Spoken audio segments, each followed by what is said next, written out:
In the year 2247, Earth had long since shed its primitive ways. The humans had expanded across the solar system, colonizing moons, asteroids, and distant planets. Yet despite their technological advancements, they were still bound by the lessons of defiance, resistance, and strength in the face of overwhelming odds. When the Xrathar Empire, a powerful galactic civilization that had ruled for millennia, made its first contact with Earth, the humans were initially filled with awe. Their ships were sleek, their technology centuries ahead of anything humanity had ever dreamed of. Their offer was simple: tribute.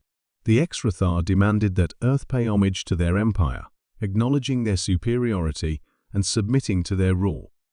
In return, the humans would be allowed to live on, their systems untouched by the wrath of the empire. At first, the United Earth government took a cautious approach. The Xrathar Empire was vast, its armies capable of wiping out entire civilizations with a single strike. The council debated long and hard, consulting every advisor, every scientist, every military strategist. But as the weeks passed and the Xrathar made their demands more insistent, one thing became clear: the humans would never bow to anyone. They had fought for their independence on Earth for centuries, and there was no force in the galaxy that could extinguish that flame.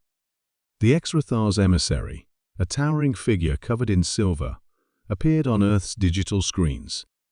"You have 1 month to comply," the emissary declared. "Refuse, and the consequences will be devastating." The humans watched in silence. Across the globe, leaders in every country exchanged glances, their faces a mixture of fear and defiance. It was a test, and humanity would not fail. In the heart of Earth's United Command, General Arya Khan, one of the highest-ranking military officials, stood before a holographic map of the solar system. The room buzzed with urgency as officers and technicians input data from every corner of human territory.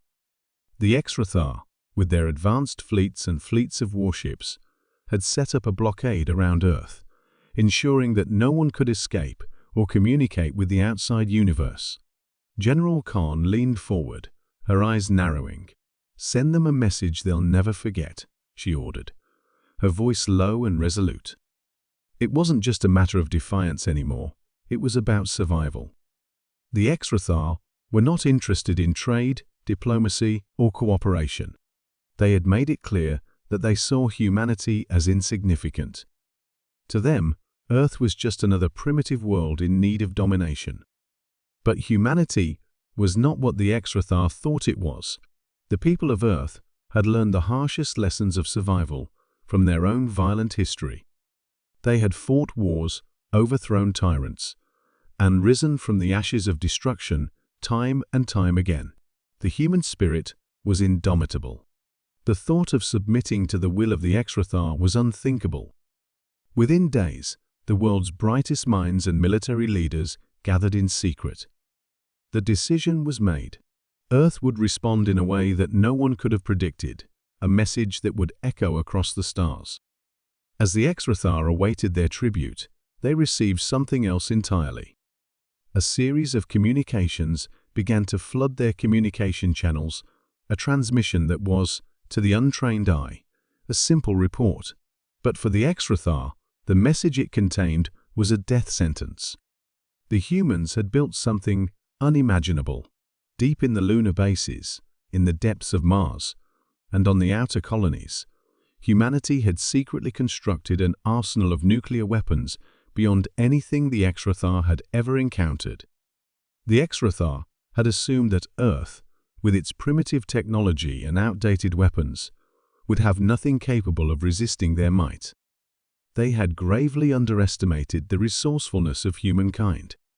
As the first missile was launched from Earth's surface, streaking through the atmosphere like a comet, the Xrathar fleet moved into position to intercept. But they were unprepared for the sheer power and speed of the payload. Humanity had taken their nuclear capabilities, long abandoned for fear of their own destructive power, and perfected them with new technologies. The missiles weren't just nuclear, they were equipped with advanced guidance systems, cloaking mechanisms, and quantum warheads capable of bypassing even the most sophisticated defenses. Within moments, the Exrathar's flagship, the Zethkar, was struck by the first missile. Its shields, designed to withstand galactic wars, flared bright before they disintegrated under the immense force. The explosion was blinding, a burst of energy so intense that it was visible even from the surface of Earth. The Exrathar had no idea how to respond.